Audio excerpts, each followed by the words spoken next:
Hey everybody, welcome back to an all-new episode of 10 to Life with me, Annie Elise.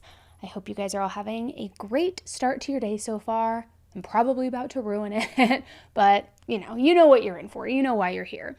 Now, let me kind of jump right in because I feel like usually when it comes to murder cases, they're either solved or unsolved. You know who did it or you don't know. But today's story, it's interesting because technically it is solved, but the solution raises so many new questions, and it really does make it feel like it's not over yet. And this is the story of Melissa Howard. So guys, let's jump right in.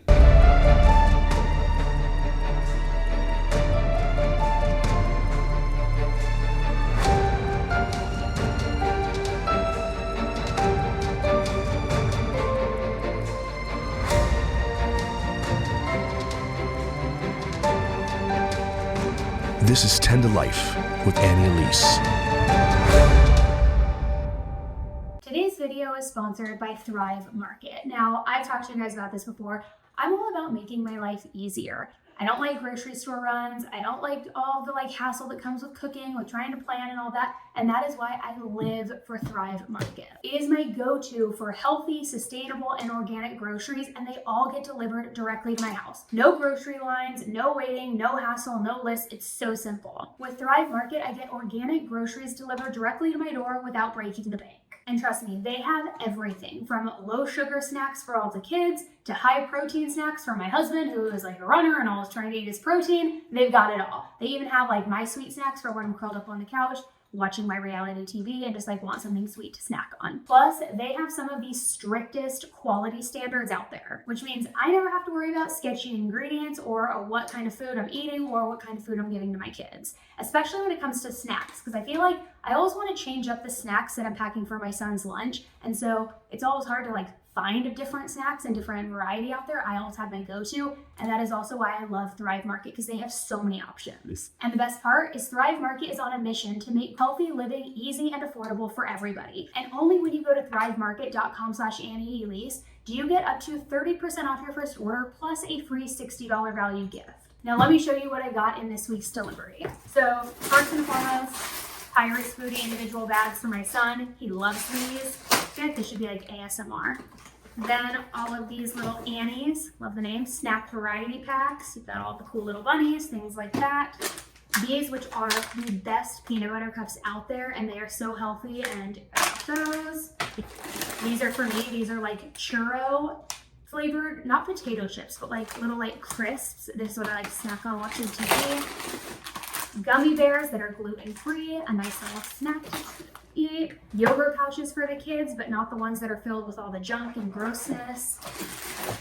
For my little Emmy Lou, she loves her popcorn, and this is that sweet kind of Himalayan salt popcorn. More yummy sweet snacks, little chocolate crisps here. It's the little brownie thin ones. More of these applesauce pouches. These are in the strawberry flavors. And then this, which I'm actually really excited to try. I haven't tried these yet. It's a kid multivitamin, but it doesn't have all the gummy junk that so many others do. So this is a haul that just was delivered to me, and I gotta put it in my pantry. So if you haven't checked them out yet, now is the time. So click my link in the description or go to thrivemarket.com/AnnieElise to get 30% off your first order when you sign up today and a gift worth $60. That's when you go to thrivemarket.com/AnnieElise and sign up today. Melissa Howard, known as Missy to her close family and friends, was a 33-year-old woman living in Crestview, Florida in 2006. Now, without even knowing Melissa's story or her background, you can just tell the kind of person she was from the way that her friends describe her.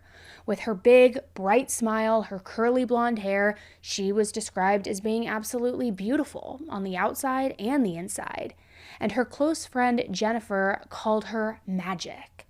Her personality was very bubbly, she was funny, she could joke around with the best of them, but then the minute that you really needed her and things got serious, everybody knew that she was the person that you could rely on. Whether it was to hear you out or be a shoulder to cry on, she really just seemed to have the backs of everyone that she loved and cared about. And on top of all of that, she was incredibly smart. She had really built this life and this career that she wanted for herself. In 2006, she was working as a surgical nurse at the local regional medical center. This job helped her support her family, which consisted of her 3 children, Carrie, Christy, and Taylor. And I mean, you can imagine for a moment just the picture I'm painting here, right? That Melissa lived this perfect, possibly even easy life. But there were definitely times where it was the complete opposite. Now, I think it's fair to say that in our 20s and our 30s, those are probably the most insane years of our lives, right? And that was no different for Melissa, even at age 33. Some of us are still learning who we are as people at that age, right? Forming new beliefs, saying goodbye to old friends and old relationships while getting into new ones, figuring out our careers, and a lot of the time having kids and trying to navigate how to be a parent when, honestly, we barely even know how to be a normal functioning adult most days, right? Well, at least for me. Well, we know that Melissa wasn't just figuring out how to be a mom at this time, because Carrie and Christy were actually 15-year-old twins back in 2006. Which, just based on the math alone, we know that Melissa was a teenager when she had the girls. So it's hard being a mom in general, but I would imagine it's even harder being a young mom. The fact that she was still able to go to school and to build this career for herself, it just goes to show the drive and the tenacity that she must have had. Now, from what I've gathered, the twins' dad wasn't somebody that Melissa ever had a super serious relationship with. I don't know a whole lot about the dynamic between Melissa and the father, but I do know that he was involved in their lives and that Christy was actually living with him in Tallahassee at the time, back in 2006. After the twins were born, for a few years, Melissa was married to a man named Brian Howard. They welcomed one child into the world together, which was little Taylor. And Taylor was Melissa's youngest and only son. And things were good with Brian and with the marriage until, of course, as we know, until one day when they weren't. Unfortunately, I don't have a lot of details or specifics about Brian and Melissa's marriage. I don't know how they met or how old they were. However, just based on Taylor's age, I would guess that they were probably in their mid-20s, if not younger. And couples who get together so young can either experience one of two things. They grow together, each in their own separate ways, yet still together at the same time, or they realize that they are two very different people who just aren't compatible for the long haul. And I guess that so far as Melissa and Brian's relationship went, they were much more in that second category. There came a time when divorce was the best and basically only option worth considering. However, we know divorce is never actually that simple, right? Especially when kids are involved. Sometimes people can get pretty petty, and unfortunate as it is, things ended up getting very messy with Melissa and Brian. After their divorce, they had a really bitter custody battle. And when I say that it pretty much took over their lives for the next few years, I mean it. There seemed to be a lot more arguments than compromises or agreements. Now remember, Melissa had 3 kids. The oldest 2 were the twin girls, Christy and Carrie, and they were not Brian's biological girls, but he was the father to the youngest, the boy, Taylor. Now, since the oldest 2 weren't his, this fight that they had, it was always about the same thing. It was about Taylor and Taylor alone. And this battle wasn't only long, it was nasty, just terrible, honestly. Like, you imagine the worst custody dispute, that pretty much felt like this. So Melissa and Brian were actually completely separated and divorced as of 2003, but they were still fighting over custody 3 years later in 2006, which, why it was taking literal years, not only is beyond me, but suggests that there was a lot of toxicity. Now, I don't want to use such a strong word like hate to describe their feelings for one another, but it was clear that there was a lot of disrespect and not much love between them anymore. And it was bad enough that Brian and Melissa's relationship problems started spilling over into their friendships too. Like a lot of formally married couples, they had formed these pretty close relationships with other couples their age. The kind where, the guys all stick together, the girls all stick together, that kind of thing. So after a few years of Melissa and Brian fighting over everything all the time, their whole friend group was falling apart, and it was just messy and full of drama constantly. Now, luckily, Melissa had a very solid friend through all of it, who I mentioned earlier, Jennifer. She was her support system, her village, if you will, the person that she knew that she could go to any day, any time, and she was going to listen to her and she was going to comfort her, no matter what the situation was, no matter what the detail was about. And while Melissa had her core friends, so did Brian, but I'll come back to that later. Now, Jennifer, unfortunately, got to really see firsthand just how awful the entire custody dispute really was. Every day, it was like the stress was just draining Melissa more and more. Melissa became more reserved almost, too. She got to be very skittish, and it was like she was afraid to be home alone, or even home with the kids if there wasn't another adult around. She also bought some pretty elaborate home security systems. Now, for obvious reasons, she did this because safety was most important, but also the peace of mind that comes with having those. She also made one thing very, very clear to her kids, and it's something that I'm going to let Melissa's daughter, Carrie, explain in her own words. Was there any other time that Russell was at your house other than that Wednesday night? No. Why not? Russell was not allowed out of our house. He was considered one of Brian Howard's friends, and my mother was going through a custody battle with Brian Howard. He had made several threats on her life. She considered Russell to be his friend and dangerous. She said that she had caught him at her house before with a gas can, and I was to never let him nor any of Brian's friends at our home, inside the home, ever. No further questions. Thank you. Now, when your mom tells you that somebody is dangerous for whatever reason, you're probably going to listen. So this just kind of became a known rule in the house. It was no big deal. That was just the way things were. As tough as things seemed, from what we know about Melissa so far, we also know that she didn't just give up when things got hard. She was a fighter. She still went to work every day with this huge smile on her face. She made sure that her kids had everything that they could possibly want and need. She even started dating again at some point, and she got into a new relationship with a man named Chris Cadenhead.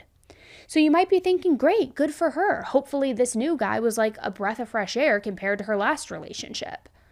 Well, that wasn't quite the case. This relationship had issues all on its own. You see, it's not that Chris was a bad guy or anything, but he did bring another layer of chaos into Melissa's life, because Chris was actually married at the time. Not the still legally married but completely separated kind of married either. It was more like he was sneaking around so that his wife wouldn't find out. It was that kind of married, like actual ring on the finger, still in love, still living together, that kind of married. And that made Melissa the other woman. Now, I don't want to harp on this too much, but this background information is still important to mention. I don't know exactly what their goals were in all of this, like if they both mutually knew that it was more of a fling than a true relationship with a future, or maybe if Chris ever had plans of leaving his wife for Melissa, I'm not sure. And it was probably too early to say either way, because in 2006, Melissa had only been seeing Chris for around 3 months, so it was still really fresh. I don't know that you can necessarily classify it as serious even if he hadn't been married and cheating and all of these things. But regardless of what their intentions were with each other, they were spending a lot of time together. Chris had met 2 of Melissa's 3 kids. He was over at her house a lot. He knew all of the nitty-gritty details of what she was going through and how rough the entire situation was. He knew it all.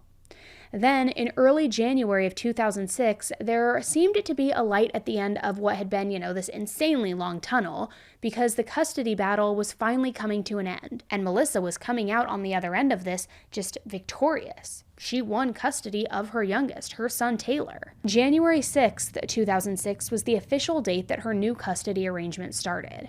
And I can only imagine that she was probably feeling like literally on cloud 9. After all of the trouble, all of the heartache, all the tears, she finally had what she had been fighting for so long. I mean, literally nothing could ruin her day, I would imagine. So that night, the sun set, the streetlights came on, and everyone in Crestview began their nightly bedtime routines, ready to wake up the next day and just do it all over again. Except this turned out to be no normal night for Melissa.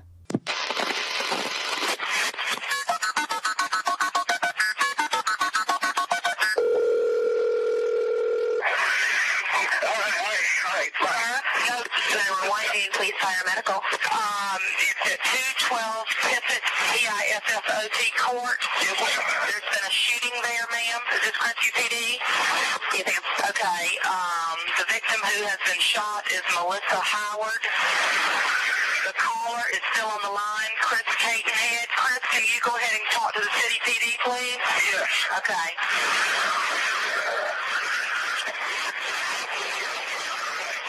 Ma'am, are you on there with us? Hello? Yes, ma'am. Hello, it's the Crestview Police Department. Are you on here? We're on here. My name is Chris Catonhead. Yes, sir. Go ahead. Ma'am, did you understand what I said? Hello? Sure. Can you go ahead? Ma'am, this is Oklahoma SO. There's been a shooting. Yes, ma'am. I got that information. I was trying to get him on the line. I couldn't talk. He was still on. Okay. Chris, are you on the line? Yes, ma'am. Okay. I'm going to disconnect and you talk to the city police department. Yes, ma'am. Go ahead. Okay, sir? Yes, ma'am. You said you're on Tippett Court, correct? 212? Tippett Court, yes, ma'am. TISSOT. Okay, how long ago did this occur? I don't know. I just came from Nashville. We're heading to Alabama, and was going to pop in on a friend, her daughter, and her boyfriend was outside. Couldn't get in.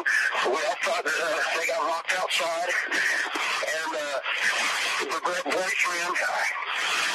Okay, is she breathing? Onto the house, and Melissa's dead on the living room floor. Okay, she's unconscious, she's not talking to you, anything? No, there's blood everywhere. Okay, is she breathing? Can you get a pulse of any kind? I haven't even touched her, no ma'am. I didn't want to mess with nothing. She's been murdered.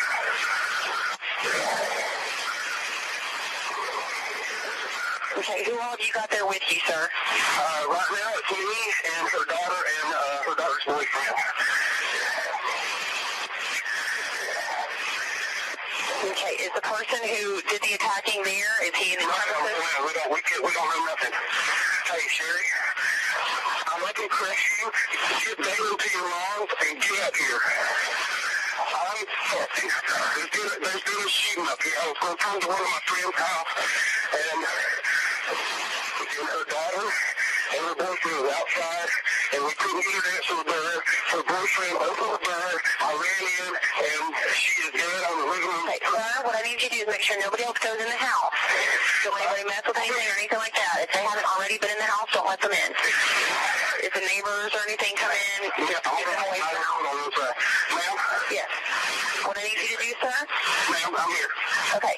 What I need you to do, if the neighbors come over and get curious, make sure nobody else goes in that house and messes with anything. Yes, ma'am. We're not messing with nothing, but she's at the neighbor's house right now. Okay. Just don't let anybody in that door. We've got people en route to you. Stay on the line with me. Yes, sir. I'm sorry. Just stay on the line with me. Okay. Melissa had been brutally attacked, or as the caller said, murdered in her own home. And that caller was none other than her boyfriend, Chris. Now, as you heard in the call, at first he assumed that she had been shot. So while the first responders didn't quite know what they were about to walk into, they knew at the very least that something serious had happened and that a young woman had been attacked. Once they arrived, though, it didn't take them long to realize what had really happened. Unfortunately, Chris was right about one thing. Melissa had been murdered. She wasn't moving. She wasn't breathing. She was dead, lying face down in a pool of her own blood. But besides that fact, Chris had gotten a lot of details wrong. First, Melissa hadn't actually been shot. She had very clearly been beaten. And instead of gunshot wounds, there were stab wounds all over her body. And these stab wounds, guys, they weren't superficial by any means. Her neck had actually almost been completely severed.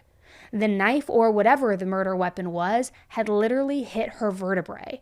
That is how savagely she was attacked. So of course, it couldn't have been more obvious that what the first responders were looking at here was an absolutely sinister, psychotic homicide. And whoever had done this to Melissa had taken their time. The killer hadn't finished with her until they were absolutely positive that she was dead and well beyond saving. So right away, of course, the first question was, who did this to her? And right off the bat, the investigators thought that that answer was pretty obvious, right? Melissa was brutally murdered on the exact day that she took custody of her youngest child after a long and awful court battle that lasted for literal years. So obviously this was the work of her ex-husband Brian, right? It was the most obvious answer. Apparently, Melissa had even told people that if she ever turned up dead, Brian was the killer. So I mean, clearly, Brian was the murderer. Case closed. He had the motive, the means, the opportunity, all of the things. The police just needed to find him now and put him behind bars. So right away, the detectives brought Brian in for questioning. There was no roundabout, no iffy answers on where he was or what he was doing that night either. He told the investigators he had been out to eat at a restaurant. Simple as that, case closed. Which, okay, seems like kind of a basic alibi. Anybody could say that. But when the investigators looked into it, they learned that he wasn't lying to them. They were able to verify with 100% confidence that he really had been out to eat at the exact time of her murder. In fact, he had been at a local restaurant with a bunch of his family members, and they were all able to confirm that he was there with them. In fact, Melissa had literally dropped Taylor off at the restaurant so that he could eat with his family. Then, after dinner, Taylor spent the night with his dad, so there was really never a time when Brian was alone for a long enough period of time to sneak out and to attack and murder Melissa. Talk about an airtight alibi, right? So this was both good and bad. Brian's airtight alibi meant that the police had already blown their one really good, really strong lead. But on the upside, it was so strong with eyewitnesses and restaurant receipts and everything else that was attached to it that the police were able to rule Brian out really quickly, and they weren't going to be wasting any other time looking into him. So they moved on. Now, the interesting thing about this case is that there are so many different possible routes that you could have gone down as far as who would have had a motive to kill Melissa. There was obviously Brian, the main and most obvious one, but let's also not forget Chris. This guy she barely knew who was in the grand scheme of everything. They had only been dating for 3 months. He was having an affair. He was the one who called 911. And that brings up a lot of questions. I mean, of course, the fact that he was there when the body was found is like strike one against him. But then there was also the fact that he immediately said that Melissa was murdered, like he wasn't even considering the possibility that she might have been in some kind of accident. And let's also not forget, he didn't even realize that she had been stabbed. He actually didn't know how she had been killed, so how was he so sure that it was a murder? He might have even told the operator that she had been shot on purpose, to put out some fake information and throw the police off his trail. I mean, we hear so many stories literally every single day, and my mind was going a million miles an hour with the different things that could have possibly happened. But to get a better sense of how the police were looking at Chris and thinking about him, I think I need to backtrack a little bit. So let's cover the time right before that 911 call, because it turns out that even though Chris was the one to call 911, he was not the one who found Melissa's body. Unfortunately, it was Melissa's oldest daughter, Carrie, who was the first person who saw that crime scene where her mother, Melissa, was dead. Like I mentioned earlier, Carrie was only 15 years old at the time. Even just going to a funeral and seeing a dead body that is dressed up nicely can be traumatizing at that age, so I can't even imagine how it would feel to see your murdered mother in a pool of her own blood at the crime scene. Carrie had been out on a date that night, so she hadn't been home for quite a few hours. Her curfew was 11 p.m., so the guy that she was out with took her home right before curfew, and right away something struck her as odd before she even got into the house. Typically, her mom would wait up for her to make sure that she got home, safe and sound, then turn off the lights and lock up. She would also leave the door unlocked for her so that Carrie could get in without a key. But this night, the door was locked. Carrie didn't have a key though because she never needed one to get in. Carrie was either always with her mom who did have a key, or she would come home to the door unlocked. So since she was locked out and it was late, Carrie wasn't entirely sure what to do. She called the house phone and also her mom's cell phone, and she called multiple times thinking, okay, maybe Melissa had accidentally fallen asleep or something like that. But the calls just kept going to voicemail over and over. Now, Carrie's date was also with her, and he had seen that she didn't get inside safely, so he was standing with her at the front door, kind of unsure of what to do. But that's when Chris got there, and he told Carrie that he had been trying to call Melissa as well, and that he started to get worried when she wasn't answering the phone. However, he didn't have a key either, so they still couldn't get in through the front door. Carrie's date suggested that they use somebody's credit card to try to unlock the door using that. And it might sound like a dumb idea, but it actually did work, and they were able to get that door unlocked. But for whatever reason, the two guys stayed behind, letting Carrie go inside first. Maybe just to be sure that if Melissa was actually fine inside asleep, that she was decent, that she was dressed, I don't really know. But as for what happened next, I want to let Carrie explain in her own words. The next clip is from years later, but you can still tell how those events of that night stuck with her. All right, so you said there was a conversation about trying to jimmy the lock. Was someone successful in doing that? We were. Right, so what happened once the door was opened?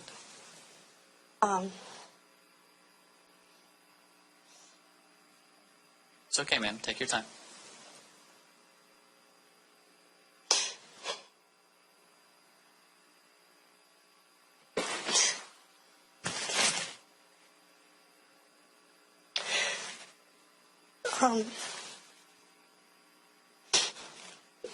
Once we were able to open the door, I went into the front foyer and I turned the light on. What did you see once there was better light? My mom lying there. You described the layout of what you could see and where you saw your mom's body? The foyer is in the very front, which opens up to the living room. And we had a huge entertainment center on the back wall, and she was lying on the wall all the way across. What did you do once you realized that your mom was there? I ran back out. Where were Chris and Daniel while this was going on? When I ran out, they stepped in. Where did you go once you ran out of the house? I ran over next door to our neighbor, Miss Deetra. So hearing all of this, I could definitely see how Chris could have staged the scene. He could have killed Melissa, left, then waited for when Carrie got home. Then he could show up acting all confused, all concerned, all innocent about Melissa. It's not completely out of the realm of possibility, right? Except apparently after Chris called 911, he also called his wife Sherry. And he basically told her, hey, you need to get over to this house. Here's the address.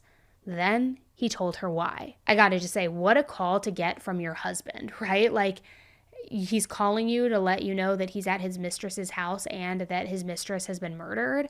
This, in fact, was the moment that Sherry learned that not only Chris had a mistress, but that he was at his mistress's house at that very second. And moreover, she was currently lying dead in her living room. I mean, just talk about a gut punch. But again, it was a weird move on Chris's part. It was like it was all part of a plan, maybe. But from his side of things, it was smart because when the police talked to Sherry, she was able to tell the investigators that he had been home with her between 9 and 9:15 that night. That's right when Melissa was believed to have been murdered.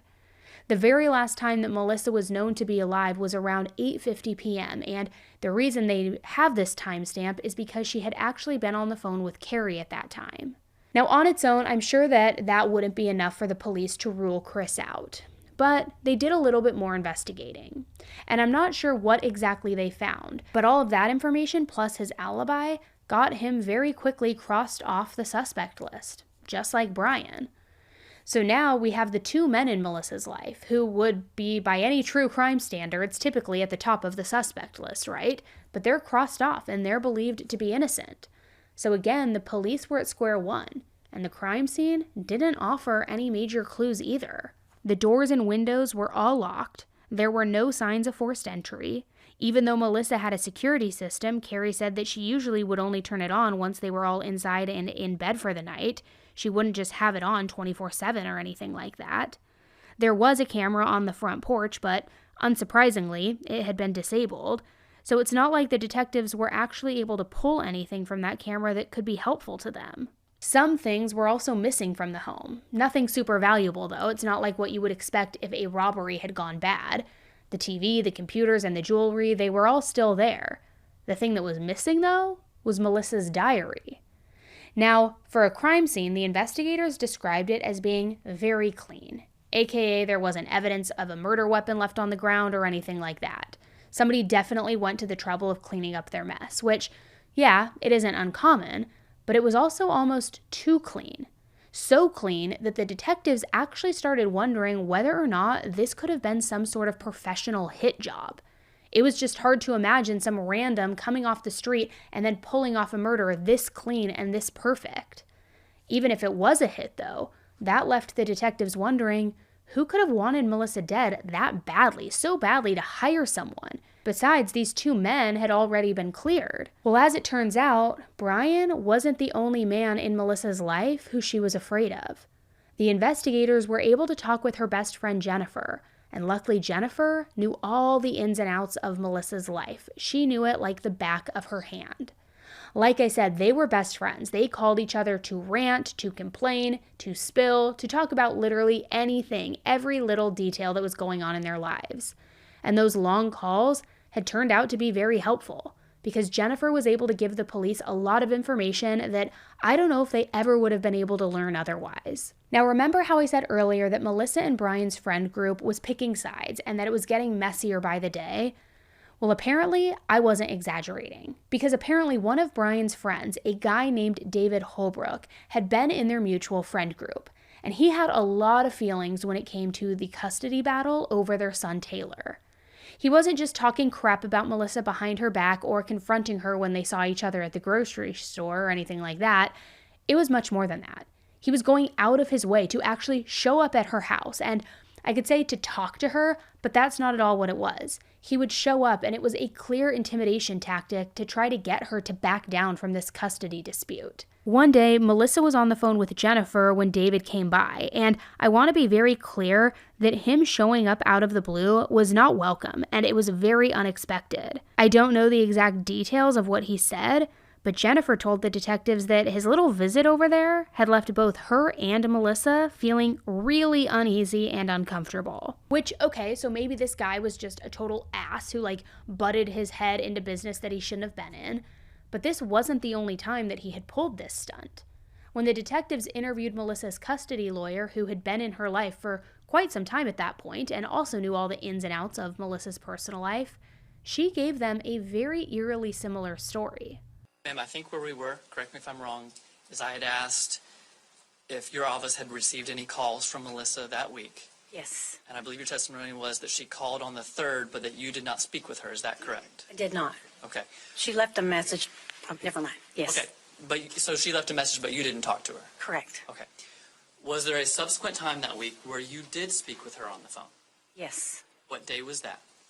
The evening of January the 4th. How do you know it was evening? How do you remember? Well, because it was dark, and I remember calling her after hours. I was in Defeniak Springs, either at my in-laws or my mother's. I can't remember which place, because my in-laws and my mom all live in Defeniak. And I needed to call her What was the reason for you calling her? because she had called the day prior. Had you returned her call prior to I had that? not returned her call, and I knew that the 6th was coming up as far as switching custody. So I needed to talk to her. What phone number did you call to reach Miss Howard? I would have called her home number. It's 682-0644. Okay. There's no cell service at my mom's or my in-laws. I know that doesn't affect her end, but for some reason, I called her home number. All right. Were you able to reach Melissa Howard when you called her on the evening of January 4th, 2006? I did, yes. Before we get into content of the conversation, could you describe for me how did she sound when she answered the phone? She was crying when she answered the phone. How would you characterize her demeanor? In that conversation, Yes, ma'am. she was crying. She was upset. I was attempting to get her to tell me what was going on. She was not hysterical, so I could understand her. But you know how you get the feeling someone's headed that way? I just got the impression that she was about to not be able to talk. She was that upset when I called her. Did you have to admonish her any way, in the way that she was speaking, to make sure that you could understand her? I told her to slow down.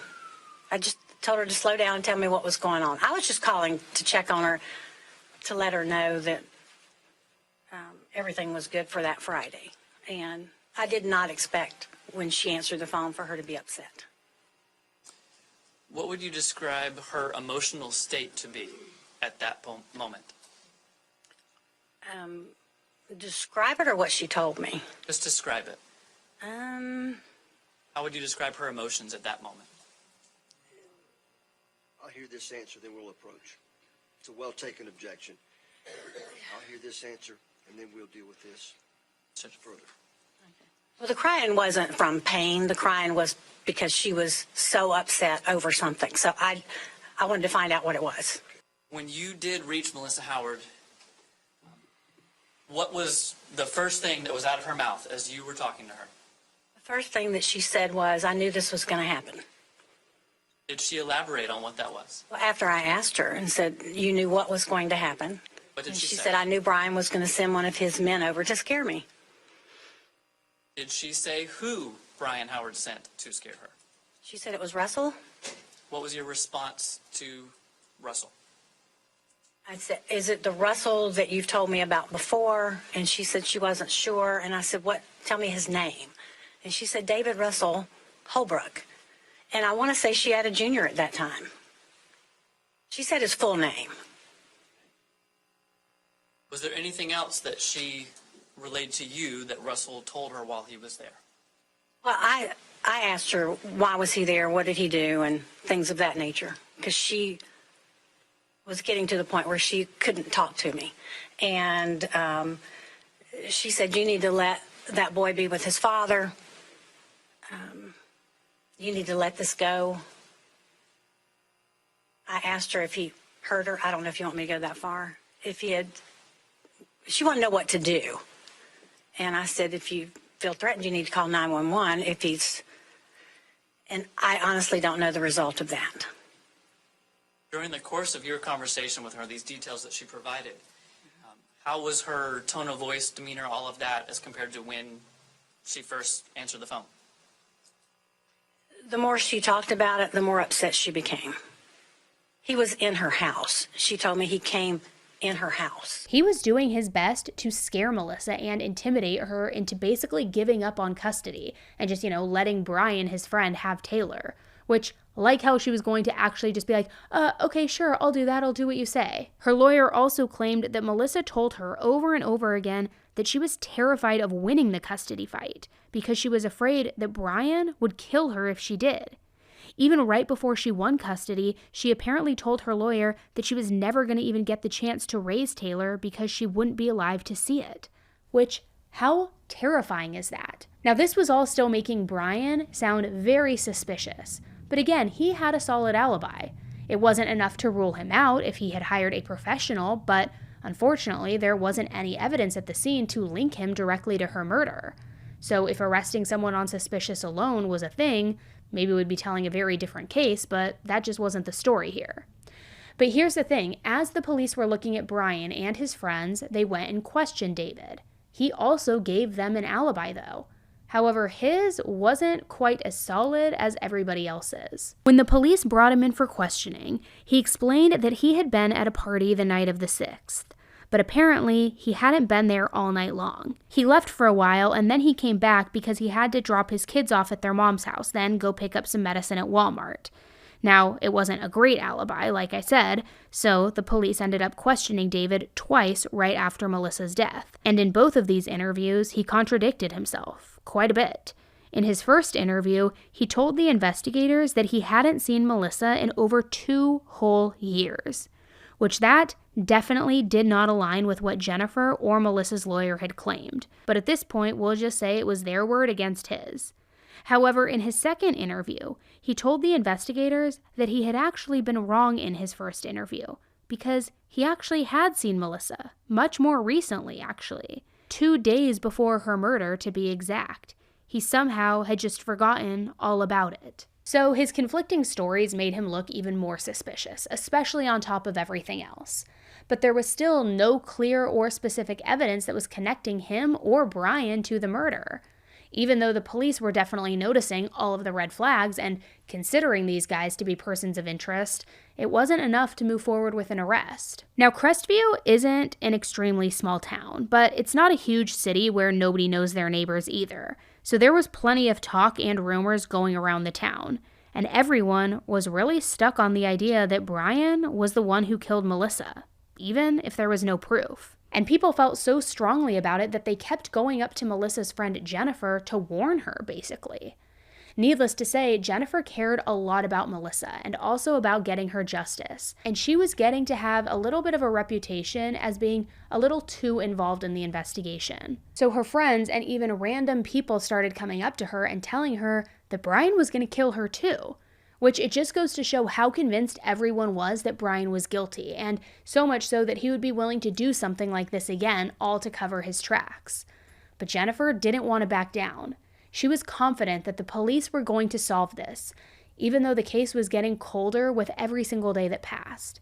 Now remember, this was 2006, so forensics weren't all that great compared to today, to say the least. Now the detectives knew that there was blood pooled around Melissa's head and blood on her sweatshirt when she was found. Both were presumed to be hers. But then the lead detective wondered if maybe, just maybe, there could have possibly been DNA on the sweatshirt that wasn't hers. But in 2006, the technology just wasn't there to go through a blood sample and somehow sort out two different people's DNAs and, figure out who they both belonged to. The best that the investigators could do was save a sample in the hopes that eventually the technology would catch up to what they needed. But in the meantime, the case went cold. Melissa's children had to quite literally grow up without her. All those huge milestones in their teen and early adult years, all without her. She had fought so hard to build a life for herself and for her kids, all for it to just be taken away from her in an instant. And her youngest, Taylor, actually did end up in Brian's custody, and that's where he grew up. Which I can't imagine how her kids felt, but most importantly, I can't imagine the fear that they must have had in the back of their minds, knowing that whoever did this to their mom was still out there. Anyone lucky enough to love and know Melissa never forgot about her, but it seemed like everybody else did. Days went by, years went by, nothing. And then the next thing you know, her file was just one of those many other unsolved murders just sitting in the back of a filing cabinet. And as frustrating as it is for us to imagine that, just as true crime viewers, imagine how frustrating it was for her family. Well, it's sad. There's not a day goes by I don't think about her. Yeah. And it's just sad that nothing has ever been found out that as her mother and the children, go on, that there's never anything that we can find out or know or what's being done to further any investigation. That is, until the case got a set of fresh eyes in May of 2015. It was exactly what Melissa needed. Once it was back open, the new investigators decided to look back into Melissa's sweatshirts, since this was really the only evidence that they ever had to work with. And it also ended up being the piece of evidence that broke the entire case wide open. Sure enough, just like they had theorized for years, Melissa's DNA wasn't all that was on the sweatshirt. Her murderer's DNA was on it as well. And the most shocking part about that DNA? It wasn't Brian's. In fact, the police still didn't know exactly who it was, but they did find a familial match, basically meaning that the killer was closely related to someone else who was already in the DNA database. And that match was for a guy named Michael Holbrook. And Michael Holbrook had a brother named David, none other than Brian's harassing, super suspicious bestie, David Holbrook. So based on that alone, the police were able to get a search warrant for David's DNA. And apparently, when the detectives came knocking on his door, he was pissed. All those years ago, he had been the only person who had outright refused to give his DNA. And of course, at the time, he had some BS excuse, but there was no talking his way out of it this time, because now there was a search warrant involved. Now, since Melissa's murder, he had moved to Alabama, But Alabama and Florida share a border, so it's not like it was hard finding him and getting a swab of his DNA. Just as the police had suspected, the DNA matched David's. But the investigators were smart. They knew that after all of these years, if they finally took things to trial, even with DNA evidence, David's defense team was going to do all that they could to cast doubt, to cast all of this reasonable doubt about that sample and whether it had been stored correctly. So they wanted to make sure that when they went to trial, they had enough evidence to prove to the jury without a shadow of a doubt that David had gone into Melissa's house on the night of January 6th and murdered her in cold blood. So they came up with a plan. The first step was to get a search warrant and tap David and Michael's phone calls. Then they started feeding information to Michael, hoping that it would basically provoke him enough to call his brother. Which, who knows, maybe David would slip up and say something that he shouldn't have. Best case scenario, he might even confess. And when I say that they were feeding information to Michael, I mean they were scaring him. See, David had initially said that his brother was at that same party that he was at that night. He made it sound like they were together, which the police knew was true because they had tracked down Walmart surveillance video of the two of them together after the murder. Adding to her belief, this surveillance video showing both Holbrook brothers, Russell and Michael, at a nearby Walmart taken shortly after the suspected time of the murder. We believe, yes, it was after they already killed Melissa Howard. And it's got Michael even looking at his hands in Walmart. Maybe he got blood on his hands, maybe he touched something, I don't know. Now, the most significant thing about this footage is that a lot of people, the prosecution included, believed that the moment where Michael looked down at his hands could be some sort of proof of guilt. Like maybe he was worried that he had touched something at the crime scene, or maybe he still had Melissa's blood on his hands. I don't know. What do you think? So now the police were like, we know that David's blood matches what was at the scene. We know that you were with him before and after the murder, making it seem like, they were going to arrest Michael too, trying to really scare him. Which, to be clear, I don't know that they really thought that he was fully innocent, but David was the main suspect and the main person that they wanted to catch. So the investigators went to Michael, and they told him that the DNA was coming back looking like a match to his brother. And sure enough, he called up David and did this basically to warn him. Can you talk? Yes, I got a few minutes. I went to her house and talked to her. Went to Missy's house? Yeah. So you've been to her house before? Yes. So I mean, then it's possible that your DNA's in her house. Yeah, but it wouldn't have been all over hers. No, of course not. Let's get over there getting you a piece, but. Yeah, I wish. Oh, man, it's like we said, they're trying to scare me. So now they're telling everybody in Okaloosa County that they have me dead to rights. No, he says they got some new DNA technology. He showed me a paper saying they have your DNA in multiple places on her body, and that I have put myself with you.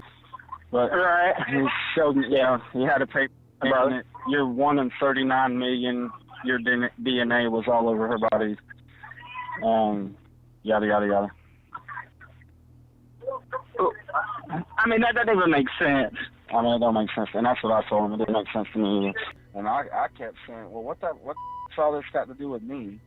And he just kept saying, well, we got you on video with him at Walmart, so you was there too.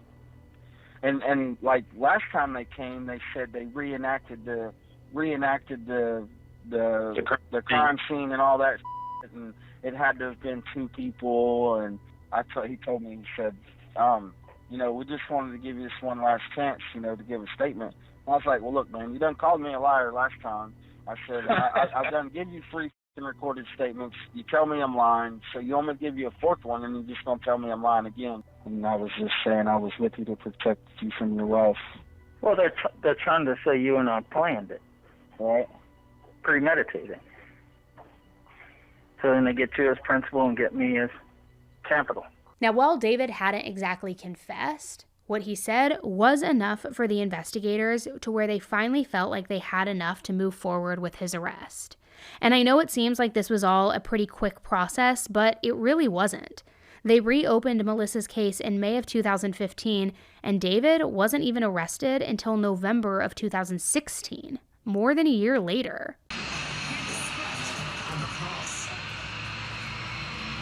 Guys. I'm going. Fred briefly? Okay. I've got a waiver of extradition you came from. Now, I'm sure you're probably wondering at this point, what was David's motive? Why go through the trouble of murdering your friend's ex-wife? Well, the investigators believed that David didn't murder Melissa all by himself. Their theory was that Brian may have gotten both David and his brother Michael to murder Melissa for him, which, I mean, think about it. It kind of makes sense. Nobody really had any reason or motive to kill Melissa besides Brian, not even Melissa's new boyfriend, Chris. Brian was the only person who would benefit from Melissa's death because he would finally get full custody of Taylor and finally be able to raise him all on his own.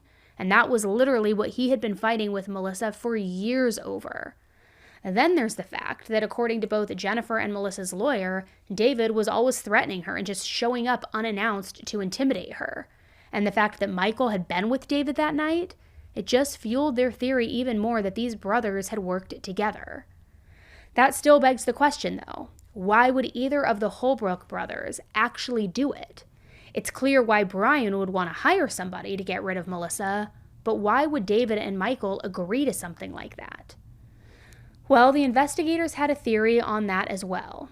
In one of Brian's interviews with the investigators not long after Melissa's murder, he brought up something really weird. Something that stuck with the investigators all those years later. And he makes a statement to us that, yeah, the rumor was made that I was supposed to kill Russell's wife and Russell was supposed to kill my wife. He brought that up. We never made that comment. Now, I mean, just saying that out loud, it sounds pretty wild and out there, but again, we have talked about so many different insane things before that it's not hard to consider every possibility, even the most wild ones. I've even heard of cases where they did do this like swap, not wife swap, but murder swap almost, so that it was like the perfectly executed murder so that each other wouldn't get caught. I've heard of it before, so it's not like the most outlandish theory. Now, the investigators honestly believed that David would just fold like a lawn chair and immediately start throwing everyone else under the bus after his arrest. But shockingly, he didn't. He even had the opportunity to take a plea deal by giving up whoever else was involved, but he declined it. David's trial began on February 19th, 2019, and on the very first day, some very heavy hitters testified. People like Carrie, Melissa's boyfriend Chris, and Chris's wife Sherry. Now, Carrie's testimony was without a doubt the hardest to listen to because, again, she's the one who actually found her own mother dead. The trauma had to be devastating, and you could tell. Carrie was also able to confirm that David had showed up to the house not long before the murder. Had you seen Russell Holbrook at any point in the days before your mom was murdered? The Wednesday before. Where that Wednesday prior did you see Russell Holbrook? Where were you specifically when you saw him? I was in the car with Daniel. Where had you and Daniel been that night? Church. Could you describe for the jury from the point of you arriving at the house to then when you see Russell? Could you walk us through that timeline? Mom picked up Taylor from church to take him to Brian's house, and I rode with Daniel to my house. When you arrived at your house, was your mom already there?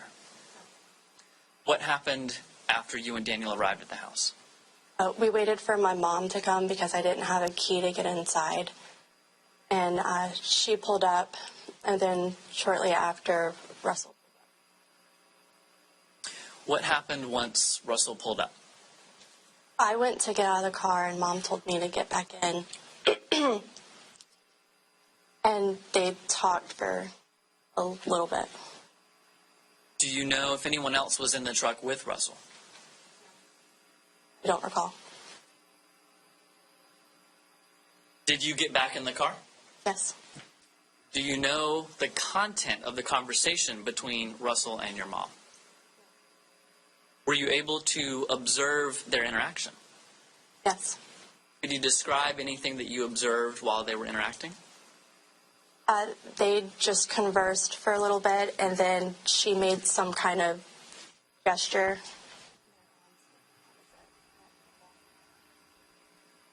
And what you were just doing, was that the gesture that you observed your mom do? Yes. How long was Russell at your house? Not very long.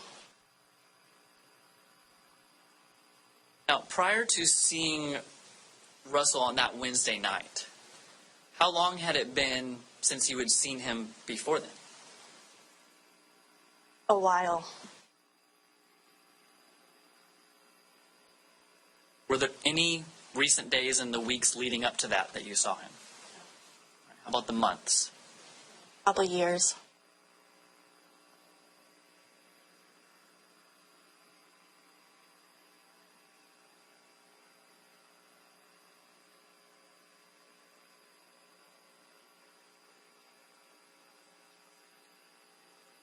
What happened once Russell and your mom were done talking? He left and I went inside. Did you ever have any conversation with your mom about what it was about? On the same day that Carrie testified, Chris and his wife Sherry both took the stand as well. Now you might be wondering, why did Sherry testify? She didn't even know Melissa or anything that was going on in her life. Well, it was a smart move to call Sherry as a witness, because even though Chris had been cleared long ago, the defense was actually arguing that Chris would have been the one to have way bigger a motive to kill Melissa than David ever would have had. So I think having her there and confirming Chris's alibi, it was a smart and solid move. A lot of the defense's argument hinged around the fact that after Melissa's death, there was a pregnancy test that was found in her trash can. So the argument was that Melissa thought that she was pregnant and that Chris found out. So, he decided to kill her to protect himself and his marriage. Now, of course, this whole theory just didn't pan out at all. And you had kind of indicated to her, Miss Melissa Howard, that you wanted to be with her. Is that right? Yes. Okay. Now, were you ever aware of any pregnancy tests being taken? I was not. Okay. Were you ever discussed or had any law enforcement officers ever confront you with that, the possibility that there might have been some pregnancy tests? When I was my first statement at the end of January, it was brought up about that, and I had nothing about it because she had told me her tubes were tied, and her neighbor said that she had to take that to something to do with her meds she was taking. She had to take a pregnancy test after taking meds. I don't know what meds. But you were confronted by FDLE agents with the possibility that she was taking a pregnancy test, or they asked you about that, didn't they? They asked me if I knew that there was one in the garbage can, and I had no idea. But you were questioned on it. Yes, they did ask me about it. Obviously, there was a lot more testimony. That is just a summed up version of events. David's defense team really focused on two huge things throughout the trial. First, issues with the DNA, and second, the fact that David had no clear-cut, obvious-to-explain motive. The next thing is motive. For 13 years, Crestview Police, Florida Department of Law Enforcement, investigators from the state attorney's office were all unable to produce a motive for Russell to commit this crime. 13 years, couldn't produce one. No motive, absolutely no motive. And I would ask that after the close of all this evidence, that you come back with a verdict and return a verdict of not guilty. Thank you very much. So let's get into the DNA first. We already know what was found, but I haven't touched on the fact that when the bloody sweatshirt was taken in for testing, the experts cut off 13 little pieces to run the tests. A Florida Department of Law Enforcement DNA expert said that she only found DNA that didn't belong to Melissa on one part of the fabric. It was on the left side of the sweatshirt, right under her arm. Now, the problem was that this expert didn't clean the scissors before she cut the fabric. So that means she contaminated that specific piece of fabric.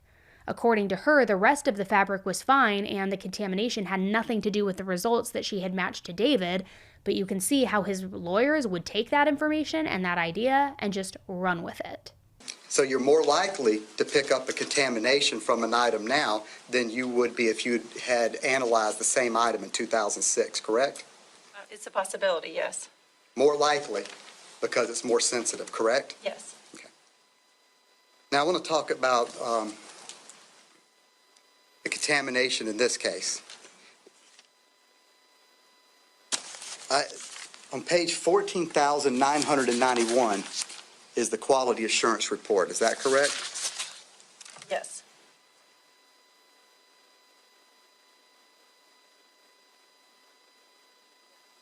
Looks like it's 14,091. 14,091.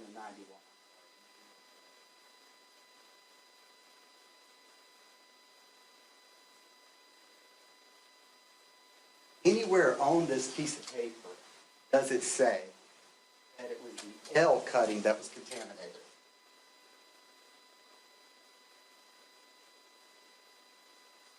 I don't believe so. Okay. And you testified earlier that the QAR, quality assurance report, and the cup log, they're not normally in the case file. Is that correct? The quality assurance review form is placed in the case file. The cup log is not. And this quality assurance review form wasn't placed into this file until February of 2017, according to Amanda Julia's testimony and her initials right there. Is that correct? Yes. Okay. That was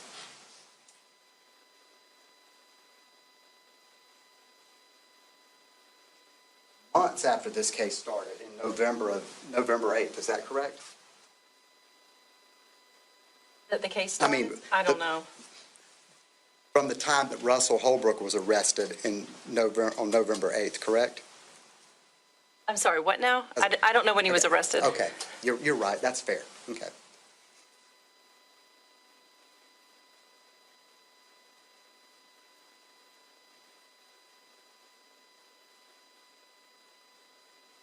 This cup, this contamination, carryover unexplained profile log on page 22,441.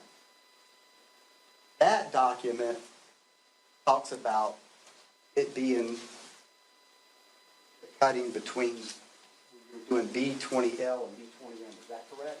Yes. This document's not anywhere in the data file that you have in front of you. Is that correct? That's correct. Okay. And this is page 14,105. This is the notes where you wrote down that you took another cutting near exhibit B20L. Parentheses, still called it B20L for DNA. Is that correct? Yes. So the only two pages in this data file that even talk about a contamination is the QAR, the quality assurance report. It doesn't mention L. Is that correct? Right. Okay. And then this page on 14,105, it doesn't actually say contamination, but it does mention that you took another L cutting. Is that correct? Yes. Okay. There's not a single page in that data file that says there was a contamination of cutting L. Is that correct? I think on the electropharogram with the peaks, I think I wrote that the data was not, I'd have to look to see, I wrote data not usable, will take another cutting. But you didn't write the word contamination. No, I don't have to. That is the photograph of what the item looks like right now, correct?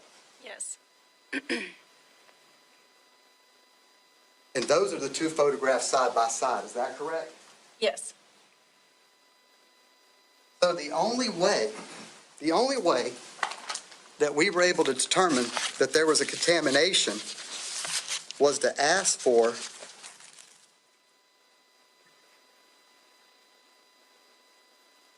this carryover unexplained profile log from somewhere else that wasn't in your data file. Isn't that correct? The electropharogram says possible carryover will rerun. Okay. So carryover is a type of contamination.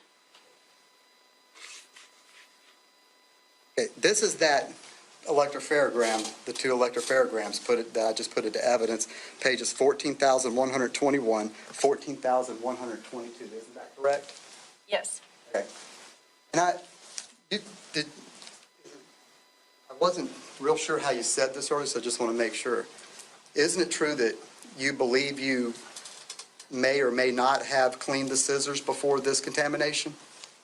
Well, I felt like, I thought I had, but then when I looked at the results, I feel like I had not cleaned them.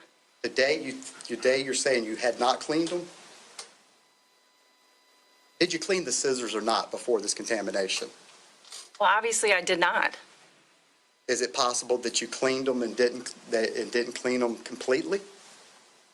No, I don't think I touched them. So as you sit here today, you're sure you didn't clean that pair of scissors?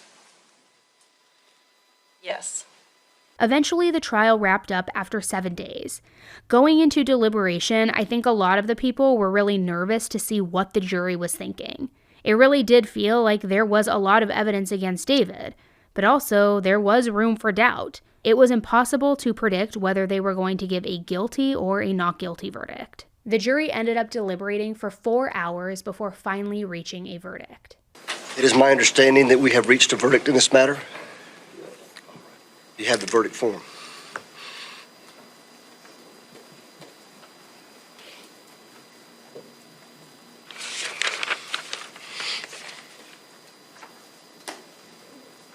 Clerk will publish the verdict at this time. The defendant will rise.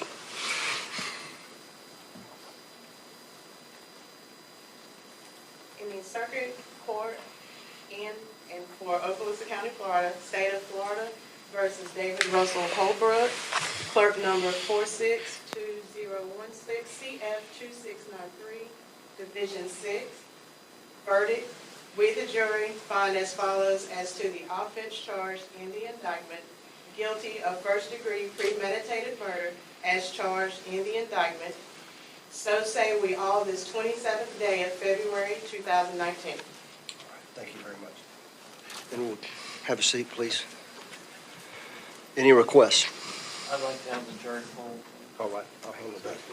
What I'm going to do, ladies and gentlemen, I'll start on the bottom left and just refer to you by number. Juror number 1, is this your verdict? Is this your verdict? Is this your verdict, ma'am? Sir, is this your verdict? Yes. Ma'am, is this your verdict? I'll start back to my left. Sir, is this your verdict? Yes, sir. Ma'am? Yes, sir. Yes, sir. Yes, sir. Yes, sir. All right. At David's sentencing, Melissa's daughter, Christy, gave a very moving victim impact statement. Your Honor, there is one daughter of the victim who would like to address the court. That would be fine. Even post-sentence, you don't have any discretion, but she would like to speak on behalf of the family. That would be fine. Christy Winkler. That would be fine. Take him, if you'd be kind enough, just over by this wall. Miss Winkler, you certainly, and you can address from this podium if you would, please. Miss Winkler. I'm, like you said, my name's Christy Winkler, the daughter of Melissa Howard, and I'm speaking on behalf of my sister, Carrie Winkler, and Taylor Howard. And I just want to thank everyone here for their time and the commitment for FDLE, the Crestview Police Department, the State Attorney's Office, for finally getting justice for us. As anyone can expect, this has just been an awful ordeal. We haven't been with our mother for 13 years while he gets to go free and be with his children and his grandchildren. And our mother missed so many stuff, all of our graduations, me becoming a nurse, following in her footsteps. Her first grandchild born in December, my upcoming wedding in August, and everything else that a mother should never have to miss, let alone the children ever have to go through, because someone has such disregard for human life. I just want to thank everyone again that has put so much time into finally getting answers for us. Even though it took a little bit of time, we just want to appreciate everyone for this.